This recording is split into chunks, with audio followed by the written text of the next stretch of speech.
Hello guys, welcome back to our channel. আমার নাম দেবিকা, আমি আলফা ম্যাক্স জিমের কোচ অ্যান্ড কো-ফাউন্ডার। আমরা লাস্ট ভিডিওতে ডিসকাস করেছিলাম different type of diet and its effectiveness with weight loss. And এটা আমরা বলেছিলাম যে ডায়েট টাইপগুলো আমরা বলছি বা ডিসকাস করছি, সেগুলোর কী প্রোস বা কনস হতে পারে সেটা আমরা পরের ভিডিওতে বলবো। তো আজকে আমরা সেই একটা ওয়ান টাইপ অফ ডায়েট নিয়ে ডিসকাস করব, তার কী প্রোস হতে পারে বা কনস হতে পারে। তো আজকে যে ডায়েট টাইপটা নিয়ে আমরা ডিসকাস করব সেটা হচ্ছে it's a very famous diet type among celebrity and in general population হয়েছে বিকজ সেলিব্রিটিদের দেখে। তো সেই টাইপ অফ ডায়েট হচ্ছে কি ভিগান ডায়েট। তো ভেগান ডায়েটটা এর প্রোস বা কনস জানার আগে আমরা জেনে নেব যে what is vegan diet. Vegan ডায়েটটা কি? ভেগান ডায়েট হচ্ছে টাইপ অফ ডায়েট যেখানে ইনক্লুডেড থাকে অনলি প্ল্যান্ট বেসড ফুড, আর এক্সক্লুডেড থাকে হচ্ছে all animal products including meat, fish, poultry, eggs, dairy. তো সেই টাইপ অফ ডায়েটকে বলা হচ্ছে ভেগান ডায়েট। এবার আমরা দেখে নিই যে ভেগান ডায়েটের কী প্রোজ আছে, মানে এটা করলে কী আমরা বেনিফিটস পেতে পারি।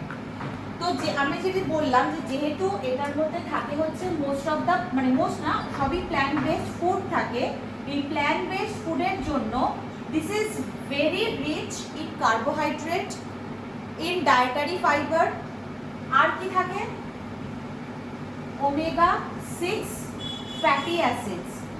ওমেগা 6 ফ্যাটি অ্যাসিডস এটা কি? ওমেগা 6 ফ্যাটি অ্যাসিডস হচ্ছে এসেনশিয়াল ফ্যাটি অ্যাসিডস, মানে যেটা আমাদের বডিতে দরকার বাট আমাদের বডি প্রডিউস করতে পারে না, তাই জন্য আমাদের আউটসাইড ফুড থেকে কনজিউম করতে হয়। তো এই ওমেগা 6 ফ্যাটি অ্যাসিডস আর কি থাকে vitamin C, E, magnesium and folic acid. তো এই টাইপ অফ ডায়েট করলে এইগুলো প্রোস পাওয়া যায়, মানে এইগুলো থাকে। এইবার যদি আমরা ওয়েট লসের সাথে দেখতে চাই যে এই টাইপ অফ ভেগান ডায়েট করলে কি ওয়েট লসের ক্ষেত্রে এটা সুপিরিয়ার, তাহলে বলবো যে কিছু রিসার্চ আছে বা কিছু স্টাডিজ আছে, সেখানে দেখা গেছে যে একটা স্পেসিফিক পপুলেশনের উপর করা হয়েছে। তো সেখানে দেখা হয়েছে যে সেই স্পেসিফিক পপুলেশন ওরা ভেগান ডায়েট ফলো করেছে বা তাতেও তাদের মধ্যে ওবেসিটি দেখা গেছে, মানে সেটা হচ্ছে ইন্ডিয়ান পপুলেশনের উপর। তো সেখান থেকে আমরা বলতে পারি যে মেবি যে পপুলেশন যারা ফলো করেছে এই ভেগান ডায়েটটা, তারা ক্যালোরি সারপ্লাসে খেয়েছে, তাই জন্য তাদের হয়তো ওয়েট গেইন বা ওবেসিটি হয়েছে।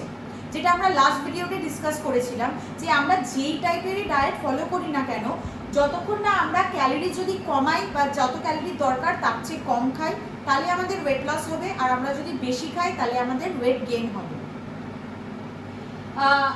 যদি এবার আরেকটা স্টাডিজ করা হয়েছে, মানে সেটা হচ্ছে নিউট্রিশনাল কোয়ালিটি চেক করার জন্য, মানে ডিফারেন্ট টাইপ অফ ডায়েটের নিউট্রিশনাল কোয়ালিটি কম্পেয়ার করে যখন চেক করা হয়েছে, তখন দেখা গেছে যে যারা রেস্ট্রিকটিভ ডায়েট ফলো করছে তাদের মধ্যে নিউট্রিশনাল ডেফিসিয়েন্সির রিস্ক অনেক গ্রেটার। রেস্ট্রিকটিভ ডায়েট বলতে মানে সেটা শুধু ভেগান ডায়েট না, মানে যে কোনো restrictive diet rather than balance diet. এইবার আমরা দেখবো যে ভেগান ডায়েটের কী কনস আছে, মানে ভেগান ডায়েট করলে কী নিউট্রিশনাল ডেফিসিয়েন্সি হতে পারে, বা যদি নিউট্রিশনাল ডেফিসিয়েন্সিস হয় তাহলে সেটা আমরা কী করে কম্পেনসেট করব। ফার্স্ট যে নিউট্রিশনাল ডেফিসিয়েন্সি হয় বা যেটা নিয়ে আমরা ডিসকাস করব সেটা হচ্ছে omega 3 fatty acids. Omega 3 fatty acids এটা হচ্ছে just like omega 6 fatty acids, it is also an essential fatty acids, মানে আমাদের বডি এটা তৈরি করতে পারে না, আমাদের বডিতে দরকার হয়, আর আমাদের সেটা বাইরে থেকে কনজিউম করতে হয় থ্রু ফুড অর সাপ্লিমেন্টেশন। এবার এই ওমেগা 3 ফ্যাটি অ্যাসিডস ডেফিসিয়েন্সি হয়, এবার জেনে যে এটা কি দরকার বা আমাদের এটা কি হেল্প করে। ওমেগা 3 ফ্যাটি অ্যাসিডস আমাদের বডিতে কোনো যদি ইনফ্লেমেশন হয় সেটা কমাতে হেল্প করে, বা আমাদের ব্রেন ফাংশন আর কগনিটিভ ফাংশন ইমপ্রুভ করতে হেল্প করে, আমাদের heart health, digestive system, cholesterol এগুলো ইমপ্রুভ করতে হেল্প করে।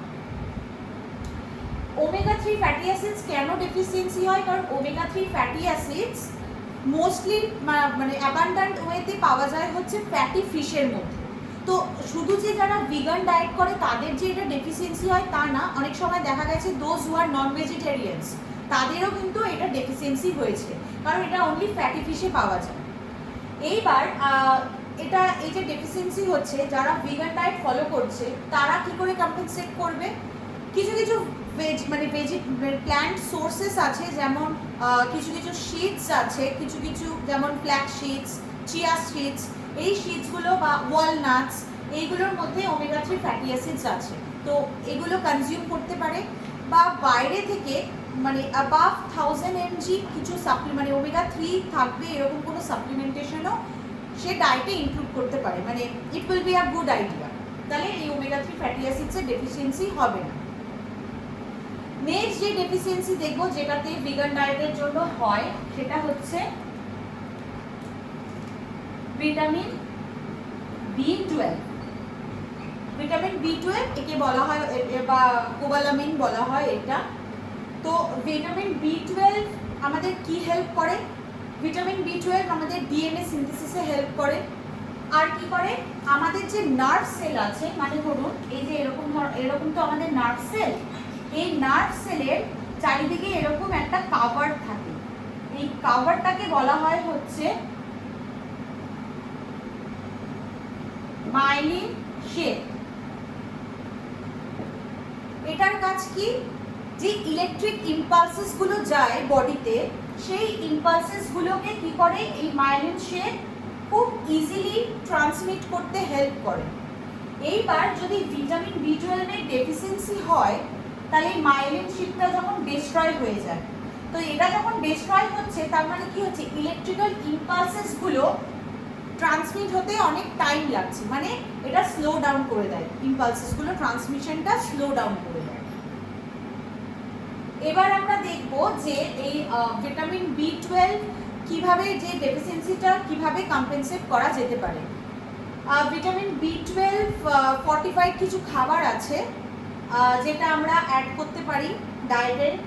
B12 এর খাবার মনে হচ্ছে যেমন অ্যালমন্ড মিল্ক, সোয়া মিল্ক, বা কিছু কিছু ব্রেকফাস্ট সিরিয়ালস আছে যার মধ্যে B12 ইনক্লুডেড থাকে। তো সেই রকম ধরনের খাবার আমরা ডায়েটে অ্যাড করতে পারি যাতে এই ডেফিসিয়েন্সিটা না হয়। নেক্সট যে ডেফিসিয়েন্সি দেখব সেটা হচ্ছে ক্যালসিয়াম।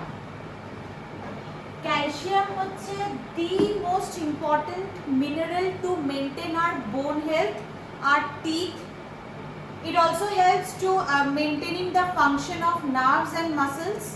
আর কি হেল্প করছে? Activation of vital enzymes. একটা এক্সাম্পল হচ্ছে ATPase, মানে হচ্ছে অ্যাডিনোসিন ট্রাইফসফেটেজ, এটা অ্যাক্টিভেশনে হেল্প করছে। এবার একটা স্টাডিজে দেখা গেছে যে ভিগান ডায়েট যারা ফলো করে তাদের ক্ষেত্রে দেখা গেছে অস্টিওপোরোসিস বেশি হয়। অস্টিওপোরোসিস কি? It's a loss of bone health, loss of bone, সেটাকে বলা হয় অস্টিওপোরোসিস। তো এই ক্যালসিয়াম ডেফিসিয়েন্সি হচ্ছে, সেটা আমরা কম্পেনসেট করার জন্য কি করা যেতে পারে? ক্যালসিয়াম ফর্টিফাইড ফুডস অ্যাড করা যেতে পারে, বা বাইরে থেকে ক্যালসিয়াম সাপ্লিমেন্টেশনও অ্যাড করা যেতে পারে। নেক্সট যেটা দেখবো ডেফিসিয়েন্সি হয় ভিগান ডায়েটে, সেটা হচ্ছে গিয়ে আয়রন। এটা জানার আগে বলিনি, আয়রন হচ্ছে দুটো টাইপের আয়রন হয়, একটা হচ্ছে হেম আয়রন আর একটা হচ্ছে নন হেম আয়রন। হেম আয়রন মোস্টলি পাওয়া যায় হচ্ছে অ্যানিমাল প্রোডাক্টসে, আর নন হেম আয়রন যেটা প্ল্যান্ট বেসড প্রোডাক্টসে পাওয়া যায়। এবার হেম আয়রন আমাদের বডিতে অ্যাবজর্ব হয় খুব ভালোভাবে, তাই জন্য তার বেটার মানে অপটিমাল ইউটিলাইজেশনস হচ্ছে। আর নন হেম আয়রন কিন্তু ভালোভাবে মানে ভেরি পুয়ারলি অ্যাবজর্ব হয়, যার জন্য এর অপটিমাল ইউটিলাইজেশন হয় না। তাই জন্য যারা ভিগান ডায়েট করে তাদের ক্ষেত্রে আয়রন ডেফিসিয়েন্সি হয়। এইবার আয়রন ডেফিসিয়েন্সি হচ্ছে মানে আমরা যে আয়রন সাপ্লিমেন্টেশন করব সেটা করব না, আমরা ক্লিনিক্যালি টেস্ট করাবো। যারা ভিগান ডায়েট করছে তাদেরকে ক্লিনিক্যালি টেস্ট করতে বলবো যে আয়রন ডেফিসিয়েন্সি আছে কিনা, যদি থাকে ডক্টরের পারমিশন নিয়ে আয়রনের সাপ্লিমেন্টেশন করতে হবে। ভেগান ডায়েটের কী প্রোজ বা কিছু প্রোজ আর কিছু কনস সেটা আমরা দেখলাম। তো আমরা যে কোনো ডায়েট প্ল্যান বা নিউট্রিশন প্ল্যান ফলো করি টু ইমপ্রুভ আওয়ার হেলথ বা to improve our body compositions, কিন্তু দেখা যাচ্ছে যে এই ধরনের রেস্ট্রিকটিভ ডায়েটস ফলো করে যে নিউট্রিশনাল ডেফিসিয়েন্সিসগুলো হচ্ছে তার জন্য আমাদের heart health, immune system, cognitive functioning, তারপরে মাসেল সিস্টেম এগুলোর কম্প্রোমাইজ হচ্ছে। তো আমরা ট্রাই করব যে এমন ডায়েট ফলো করার যেটা হবে ব্যালেন্সড, যেটাতে নিউট্রিশনাল ডেফিসিয়েন্সিস হওয়ার চান্সেস অনেক লেস থাকবে। ইনফ্যাক্ট অনেক স্টাডিজেও আমরা দেখলাম যে এই ধরনের ডায়েট মানে এই ধরনের রেস্ট্রিকটিভ ডায়েট ফলো করে যে বডি কম্পোজিশন ইমপ্রুভ হচ্ছে সেক্ষেত্রে কোনো অ্যাডিশনাল বেনিফিট নেই। যদি বডি কম্পোজিশন ইমপ্রুভ করার থাকে তাহলে আমরা ক্যালোরি রেস্ট্রিকশন ডায়েট ফলো করবো, নট নিউট্রিশনাল রেস্ট্রিকশন ডায়েট। তো আজকের মতো এখানেই আমরাই শেষ করছি। পরের দিন আমরা আরেক ধরনের ডায়েট স্ট্র্যাটেজি বা ডায়েট টাইপ বা তার কী প্রোস বা কী কনস হতে পারে সেটা নিয়ে ডিসকাস করব। Thank you.